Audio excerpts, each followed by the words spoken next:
안녕하세요. 노원게임입니다. 지금 8월 27일 저녁이고요. 관심 종목 드리기에는 관심 종목은 월요일날 지수 보고 화요일도 보고 이번 주는 그러면 수요일, 목요일, 금요일이니까 금요일은 또 매수하면 안 되고 일단 월요일 분위기를 보고 한번 월요일 저녁이나 이렇게 드리긴 하겠습니다. 종목은 뽑아놨는데 뭐 미국이 저만큼 빠졌는데 미쳤습니다. 4.7% 고가 대비 종가가 엄청 많이 빠지기는 했는데 26일 프리장이구나. 선물이구나. 아닌가?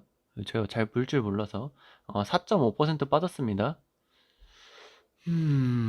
그리고 다우존스 3% 빠졌는데 사실 뭐 빠질 만한 자리기는 하죠. 노원개미 파동권으로 봐도. 이건 안 나오나? 미국 지수를 잘 볼 줄 몰라서. 뭐 이것도 근데 한국 거랑 비슷하게 생겼죠.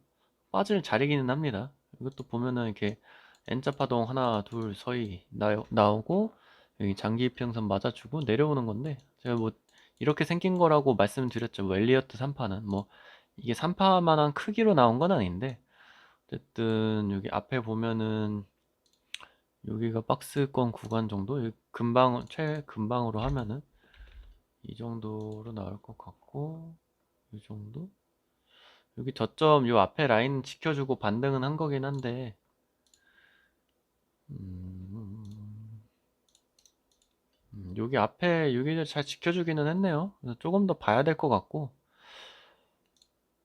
그래서 뭐 지수가 이렇게 불안하고 약해졌는데 뭐 종목을 들이기에는 조금 애매할 것 같고 월요일은 한번 봐야 될 것 같은데 일단 종목은 골라놨기 때문에 내일 영상은 한번 찍어 드릴 거기는 한데 매수는 웬만하면 하시지 마시고 월요일날 폭락하는데 매수하면 좀 그렇죠. 그래서 제가 투표를 해봤죠.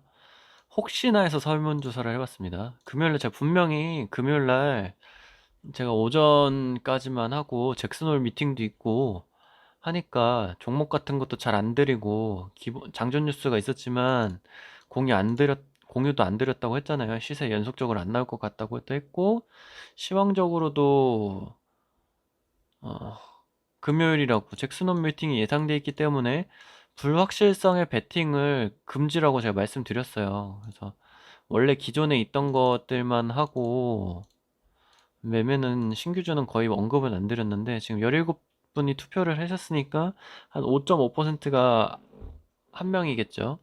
여기 종배하신 분, 말 안 듣고 종배하신 분 두 분, 뭐 투자는 본인이 하시는 거니, 본인 스스로 하시는 거니까 그 물린 종목 저점인 것 같다 추매했다. 이거는 사실 심리적으로 할 수밖에 없어요. 저점 같아서 신규 매수했다. 차라리 이게 낫기는 하죠. 음, 이거, 금요일 날 말 안 듣고 종배했다. 이거랑 저점이랑 신규 매수했다. 이거랑은 말이 다르잖아요.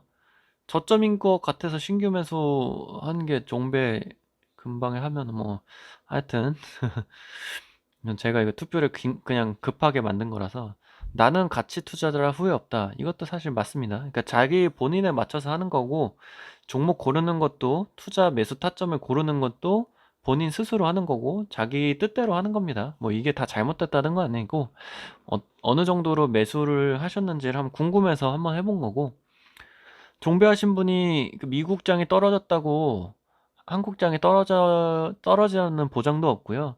미국장이 올랐다고 한국장은 안 오르죠. 어, 미국장이 폭등하면은 한국장은 빨간 날이거나 금요일이거나 일요일입니다. 참 억울하죠.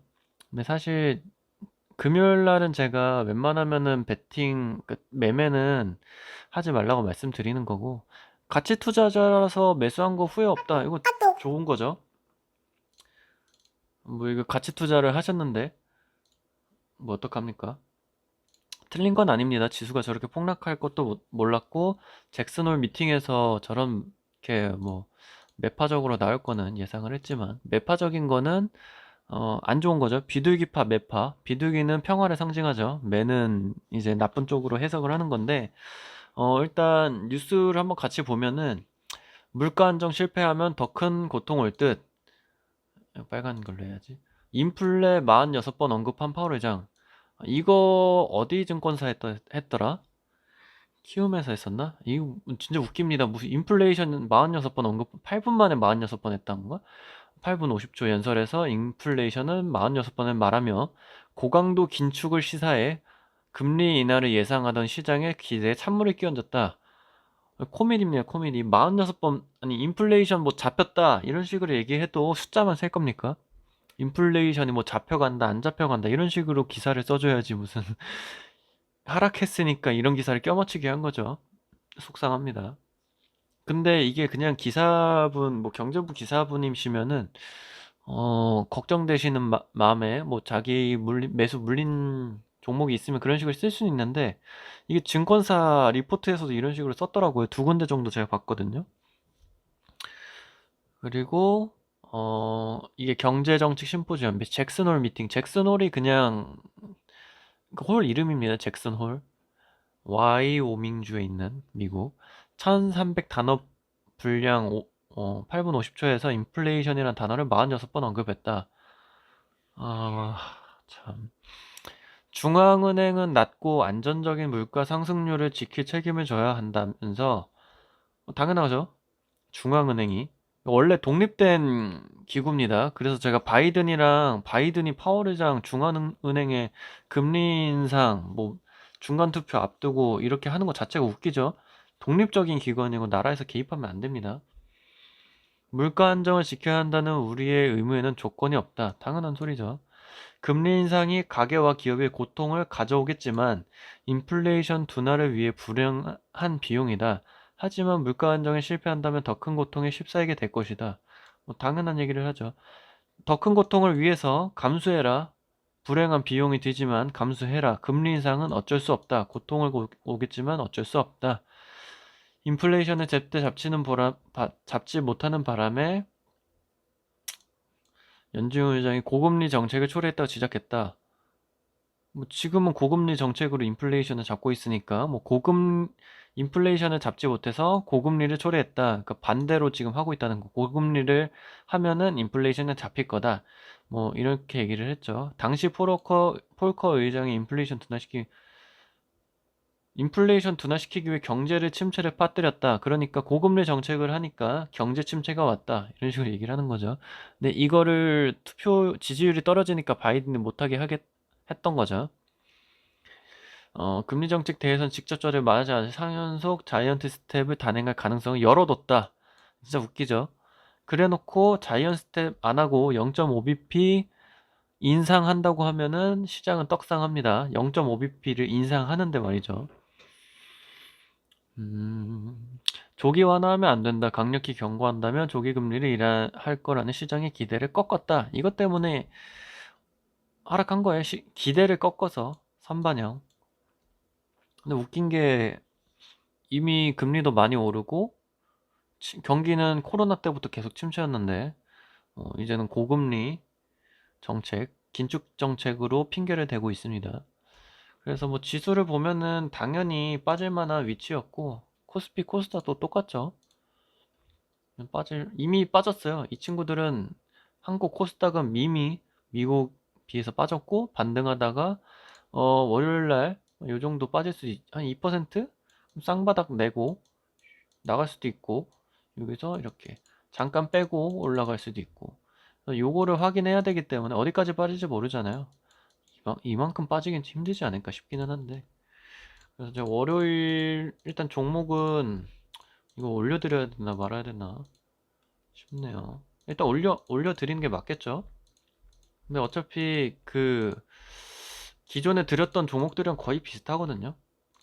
그래서 지수는 이제 여기 정도 2% 정도 빠질 구간은 있습니다.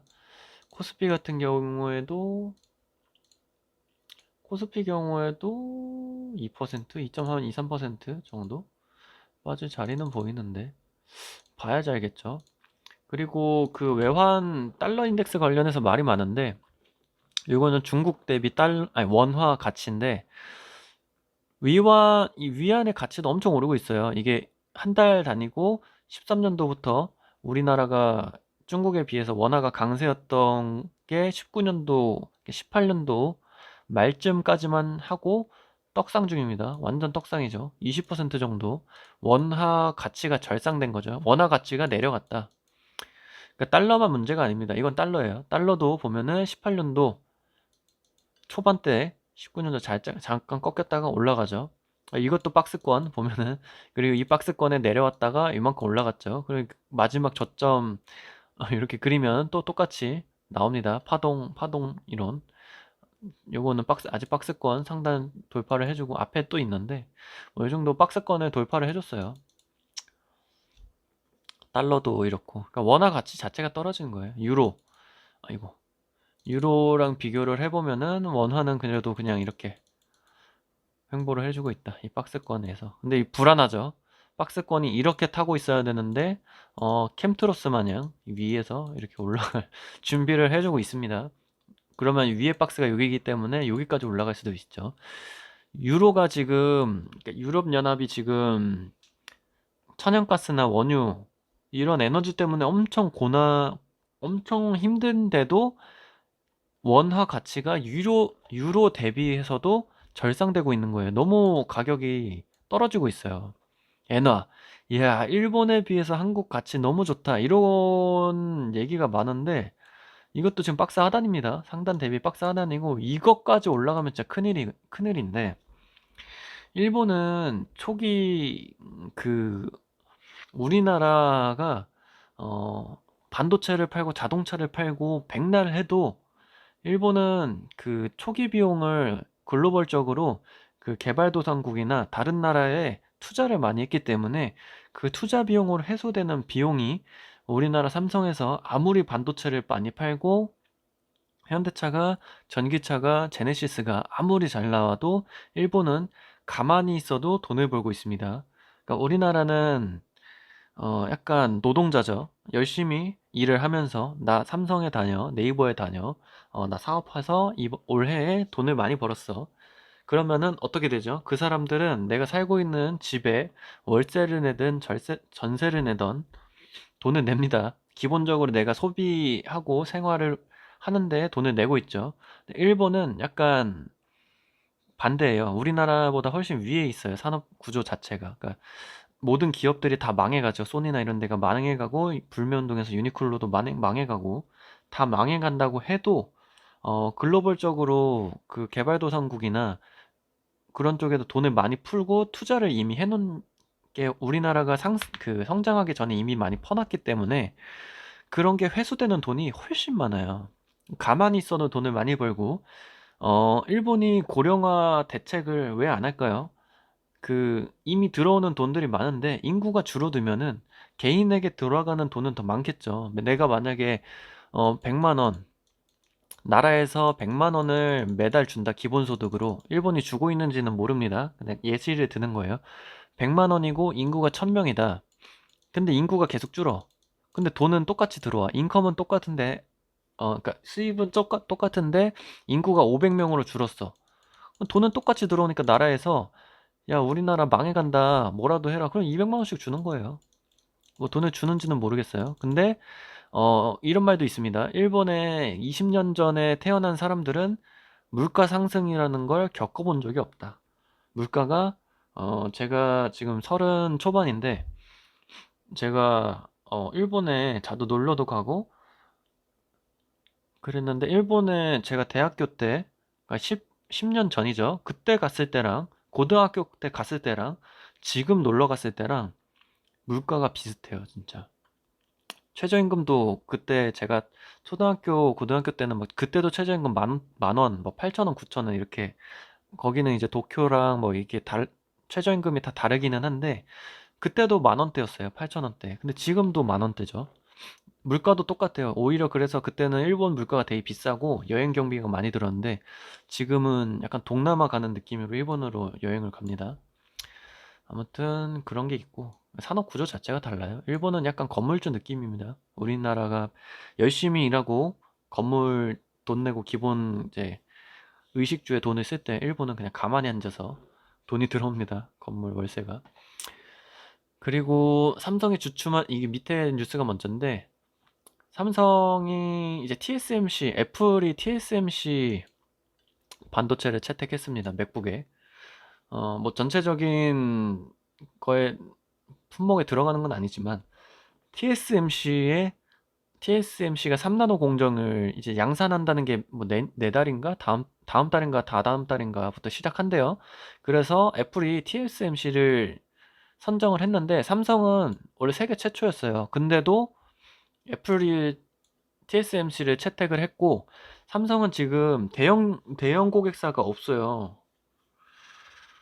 참 큰일입니다. 이게 어쨌든 간 이재용 부회장이 이제 석방은 했지만 석방을 했나? 뭐 한다는 8.15 광복절 석방 얘기가 나와서 석방한 걸로 알고 있는데 경영권에서 물러나면서 삼성의 뭐 이재용이 없다고 잘 안 굴러가냐 이런 식으로 얘기를 하는데 어쩔 수 없이 한국은 외국인 그 애국심이 커서 그런지 그게 있습니다. 외국인 CEO가 대표를 한다. 우리나라 국가의 그 대표적인 삼성전자, 현대자동차 이런 데 외국인 CEO가 들어온다 그러면은 완전 뒤집어집니다. 그렇기 때문에 지금 이재용이 경영권에서 물러난 지 한참 됐는데 무보수로 일하고 경영권 참여가 불가능했는데 이제 M&A 얘기가 나오죠.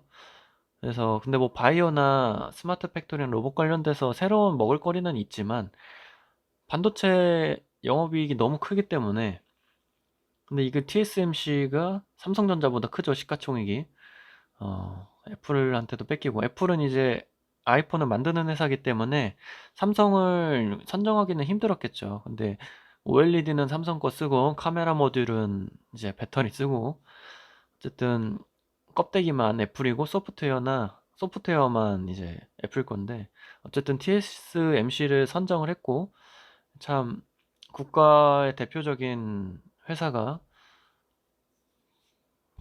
어쨌든 경영권에서 물러나면서 이렇게 조금씩 뒤처지고 있는데 다 이어지는 거예요. 이게 삼성전자가 약해지니까 중국도 올라가고 달러도 올라가고 유로도 올라갈 준비를 하고 있고 엔화마저 올라간다면 우리나라가 일본처럼 삼성전자 만약처럼 소니나 이런 데처럼 삼성전자를 꺾인다?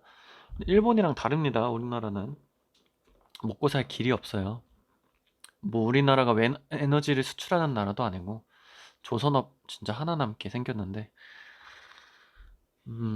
그래서 인텔이 삼성이 주춤한 사이 경영권에서 물러난 사이에 인텔은 스스로를 39조 반도체 공장을 건설했습니다. 엄청 큰 돈이죠. 미국 애리조나주에 직접 대규모 반도체 공장을 건설 계획을 발표했다. 인텔 그리고 브룩필드 자산운용과 39조 규모의 파트너십을 맺고 합작사를 설립하기로 했다는 보도. 인텔 합작사 지분, 뭐 지분 이건 중요하지 않고 대만과 한국의 경쟁사로부터 제조 우위를 되찾으려는 CEO의 계획. 원래는 우리나라 따라잡은 거죠. TSMC와 삼성전자. 이게 아시아의 자존심인데 두 회사를 따라잡기 위해 달리기 시작했다는 뜻으로 해석된다. 인텔도 근데 이렇게 하다가 실패하면 삼성이 더 떡상을 반사이익을 얻을 수는 있지만 어쨌든 TSMC와 한국과 대만의 큰 경쟁을 하고 있는데 바이든이 빅4라고 해서 반도체 4대 동맹을 한다고 해서 중국한테 대만이 시달리니까 대만한테도 지원을 해주고 하는데 한국한테 너네는 중국 편을 할 거냐 미국 편을 할 거냐 이런 식으로 냉소적인 태도를 하고 있죠. 그래서 중국이랑 친하게 지내던 후폭풍이라고 보복이 나올 수밖에 없죠. 요거는 어떻게 될지 모르지만 삼성전자가 TSMC에서 밀리면 안 되는데 애플 수주를 TSMC가 뺏겼다기보다는 TSMC가 가져가면서 우위를 점할 수가 있게 돼버렸죠. 근데 큰 고객사가 없습니다. 삼성전자가 지금 인텔마저 저렇게 돼버리면은 좀 큰일이죠. 구글도 하락세기 때문에 페이스북은 망해가고 미국에도 지금 애플밖에 없는데 아무튼 뭐 시황 잭슨홀 미팅 관련해서 이걸 찍게 된 이유는 이제 많은 분들이 주말에 제 친구도 그렇고 지인분들도 그렇고 미국 4% 하락했다, 막 떡락했다고 너무 초조하고 계시는데 이미 뭐 자기가 생각한 투자를 하셨기 때문에 보유 종목이 하락할 수밖에 없죠. 안 할 수도 있습니다. 많이 조바심을 가지고 계시고 초조해하시길래 별거 없습니다. 그냥 이런 얘기가 나왔던 거고, 반대로 9월 달에 0.5bp 한다 그러면 시장은 떡상할 수밖에 없어요. 그냥 이 정도만 생각하시고, 주식은 저희가 보통 단기적으로 매매하시는 분들은 대응을 할 수밖에 없습니다. 장투하시는 분들은 지금 저점 매수세가 맞을 수밖에 없죠. 뭐 2, 3년 내로 지금보다 내려가 있겠습니까? 100%는 없지만. 아무튼 한번 영상 찍어 먹고, 관심 종목은 내일 한번 올려드릴게요. 그리고 편안한 밤 되시고 내일까지 푹 쉬세요. 차트 그 박스권이랑 파동 긋는 연습만 해보시고 이런 식으로 아시겠죠? 그래서 오늘 영상은 여기까지고, 관심 종목은 내일 업로드 해드리겠습니다. 감사합니다.